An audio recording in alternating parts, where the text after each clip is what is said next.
Acharya Pranam. There is a passage from the preface of Open Secret. There is abandonment of a phenomenal center constitutes the only practice, and such abandonment is not an act volitionally performed by the identified subject, but a non-action, leaving the nominal center in control of phenomenal activity and free from the fictitious interferences by an imaginary self. Beautiful. Lovely even to quote. Yes. So my question is that what is non-action? Action that you do not do.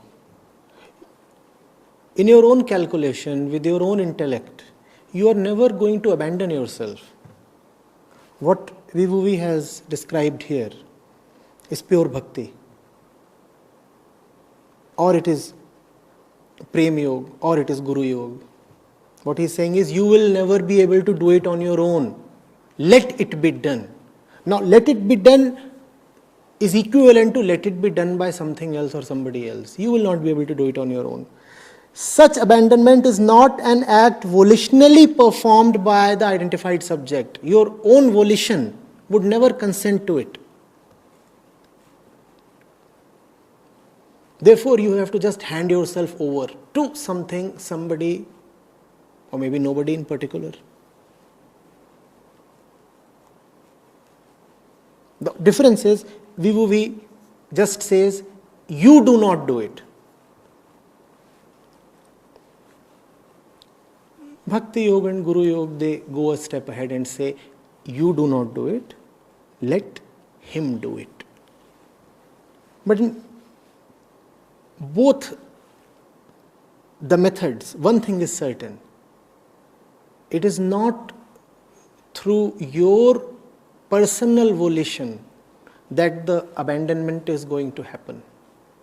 Your own cleverness, your tricks, your methods, your processes, your ways will be of no help.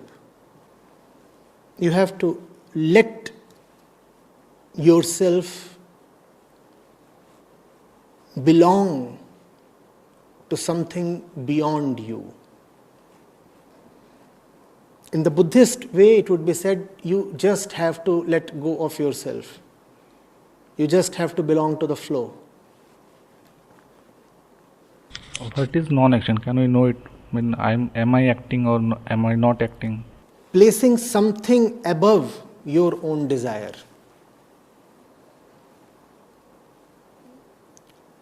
There is an actor within you that wants to act as per its own sweet will. Non-action is not about suppressing that actor and making it do nothing at all. Doing that which you do not really want to do. That is non-action. Non-action does not mean no action will happen.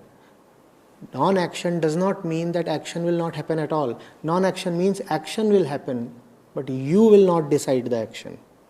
Somebody else will be in control. Somebody else will dictate the action. You will do not what you want to do. You will do something else. That does not mean that you will do the opposite of what you want to do. Even that will be just good old self-centered action. Non-action is neither about doing what you want to do, nor is it about doing the opposite of what you want to do. Non-action is about doing what something ahead of you, somebody beyond you, something beyond you wants to do through you. So, Acharya, it seems like it means going with the flow. But Which flow? But as you told that love, you will be snatched. You will just go with your own personal flow. So it's not about going with your own flow.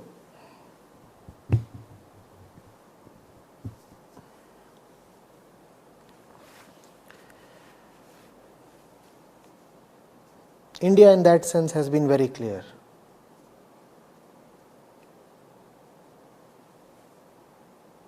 Keep all this talk of the flow aside. do what your teacher tells you to do. That is non-action. You are the actor, but you are not doing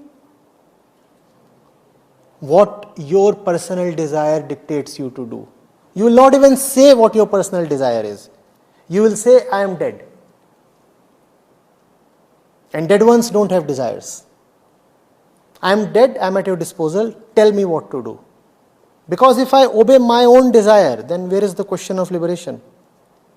My own desire is always in the direction of bondage. Obeying my own desire, will I ever come to liberation? No, not at all. So I am dead. I am dead to my own desire. You tell me what to do.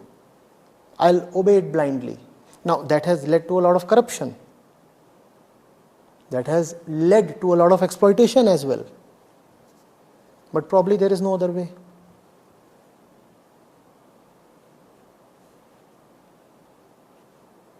India has been the land of the liberated ones. India has also been the land of the exploited ones. And it's no coincidence that these two have gone together. No land has produced more liberated ones than India, and in no other land has there been more exploitation than in India. Count the number of exploited ones, and India would top.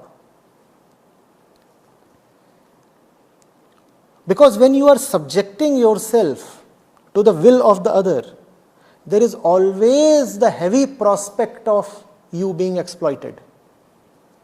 But there is no other way. The only discretion you can have is to choose wisely. Do not choose the wrong one to surrender to. But surrender you must. There is no option. If you do not want to be exploited, then just be careful in your choice of the teacher. Even if you are not being taught, even if you are not with a teacher, you still do surrender, don't you?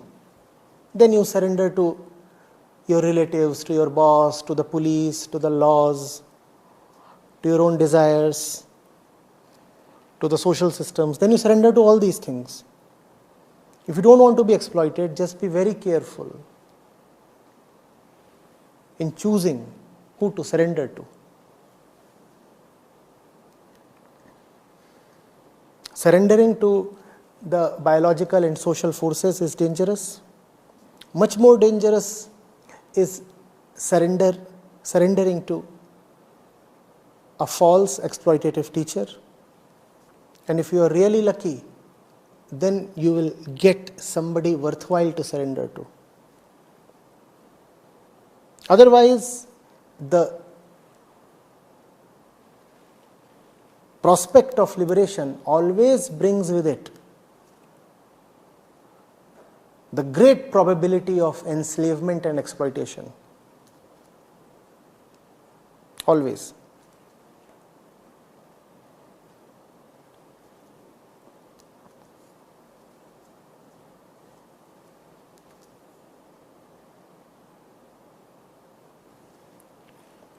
This is what you must tell yourself.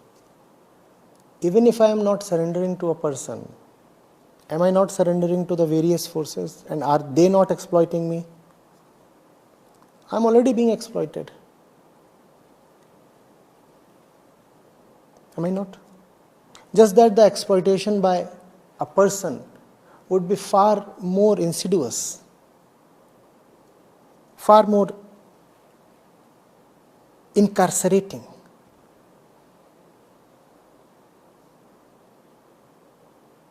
Far more poisonous. But that does not mean that if I do not surrender, I am already liberated. If I do not surrender, then I am in the grip of body and society. So, exploited I already am. It's just that if I surrender wrongly to a person, my exploitation would amplify manifold. That threat is there. But that does not mean that if I do not surrender, I am liberated. Even if I do not surrender, I am already exploited. So, Now you have a more proper choice to make. Now you can say, I can either choose my continuing levels of suffering and exploitation, or I can choose the prospect of liberation that comes with a great threat of enhanced exploitation. Now it depends on your dissatisfaction with your existing state. If you are satisfied with the kind of suffering you already have, then there is no need to run the risk of added exploitation. But if you feel that you just don't want to bear the kind of suffering you have, then you say, fine, I'll run the risk. If I surrender to the wrong one, then my life is lost. At the same time, there is the possibility of finding the right one. And if I find the right one, then I'm through. I'll run the risk. No point suffering several cuts a day. I'll enter the battle. Either I'll win or I'll perish.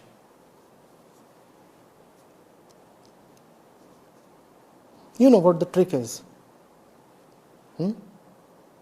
The more you are sensitive to your worldly suffering, worldly and biological suffering, by which I mean suffering due to social and biological reasons, the more easy will it be for you to identify the right teacher. The more sensitive you are to your existing suffering, the more sensitive you will be to freedom from suffering. Is that not so? Is that not so? If you have only a little pain, very little pain, will it be easy for you to detect whether the pain still is or is gone? You have very little pain and somebody gives you a pill. How will you know the effect of the pill? The pain was so feeble that it will be difficult for you to detect whether it still is or is gone. But if you have intense pain, then it will be very easy for you to detect the efficacy of the pill. You take the pill and you will immediately know whether the pill is virtuous or bogus. Your pain is so intense, if it reduces, you will immediately know. Therefore, those who are really feeling suffocated in the world do not go wrong with respect to their choice of their teacher. They choose the right teacher. Even if they happen to land at the wrong place with the wrong teacher, they will know that the pill is not working. Why? Because their pain is very intense. When the pain is very intense, you demand a real pill. When your pain is very intense, then you will not make do for long with placebos or bogus pills. You will say, no, your methods are not working. I have already tried for 3 months. And my pain is very intense. I can't bear it anymore. Give me something real or let me go. Those who are not in much pain in the world, they are the ones who get exploited. So they would go to gurus as a thing of fashion. They are not very dissatisfied with their current life, but they would want to visit an ashram or some guru or some teacher, sit in some satsang and participate in this ritual, that ritual. Why do they do that? To add to their trophies. You know, my sugar mill is already doing fine. My kids are all well settled. All my 3 wives are beautiful. But I thought, why not try a bit of spirituality also? So I went to Chuttu Baba. And he says, I will perform some yajna for you. Just 20 lakh rupees. And instead of sugar crystals, your sugar mill will start yielding diamonds. This fellow will be exploited because he has no real pain to begin with. He has no real suffering to use as a litmus test.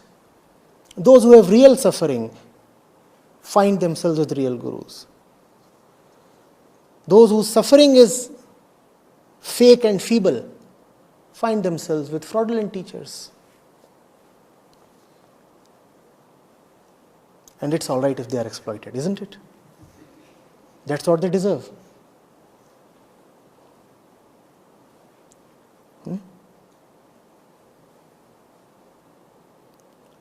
If they are exploited, at least they will gain some real suffering. And that real suffering will bring them to the real teacher.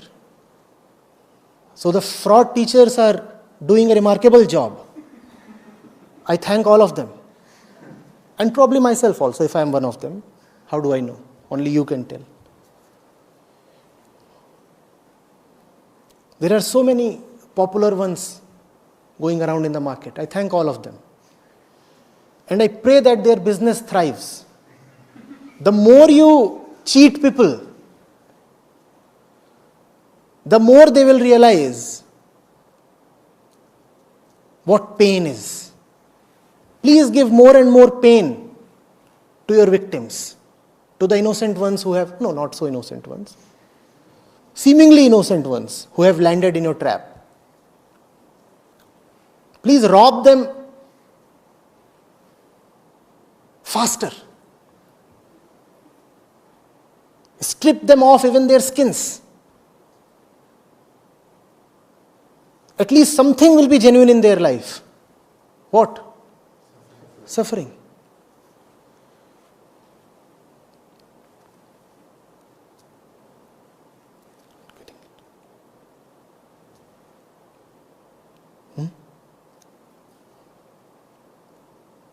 But all said and done, you cannot do it on your own. You will need somebody outside of yourself. And that is very, very bad news to the ego. We don't want to just hear it. How many times have you heard somebody saying, oh, I'll learn from life on my own?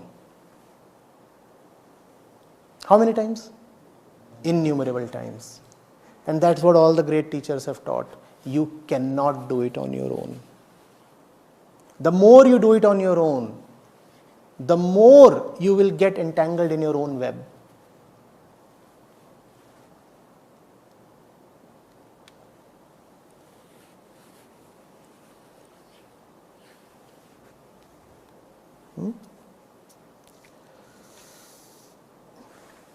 Anything else, Subranil?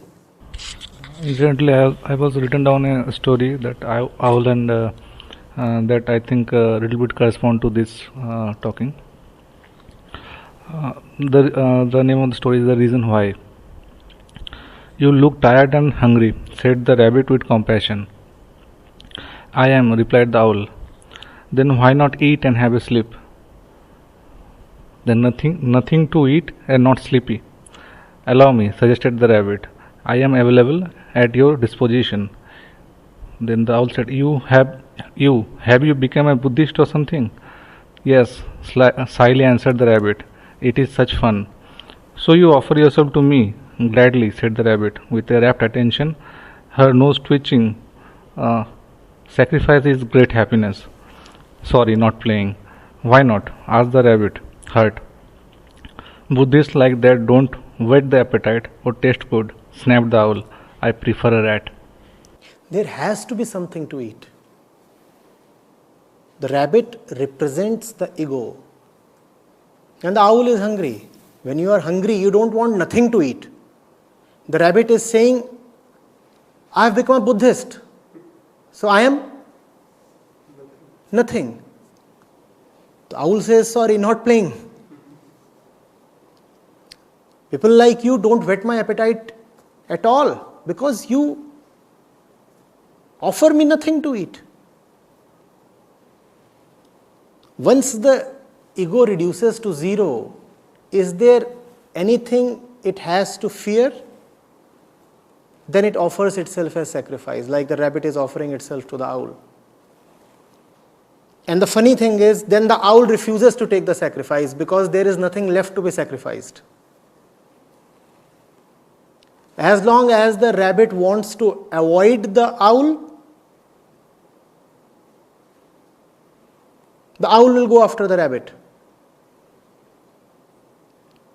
The moment the rabbit is prepared to offer itself to the owl, that itself is an indication that now there is nothing at all left to be offered. So the owl says, no, not playing.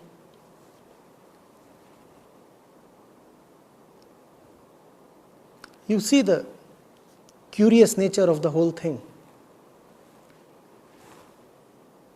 The more you try to save yourself, the more you carry death within yourself.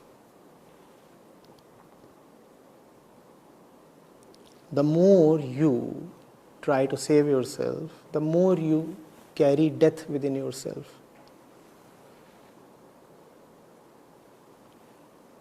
When you are prepared to let go of yourself, death becomes disinterested in you.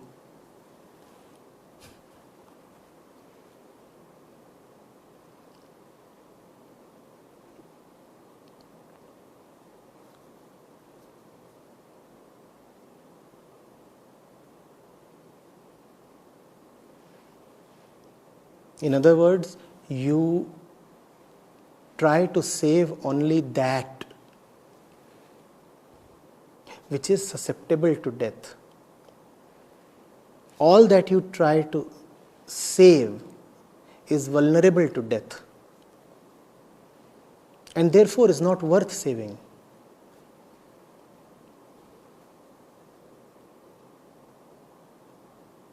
When you do not try to save, it means you have now come upon something that death cannot take away. So death stays away. Death stays away and you are able to freely offer your body. Take the body.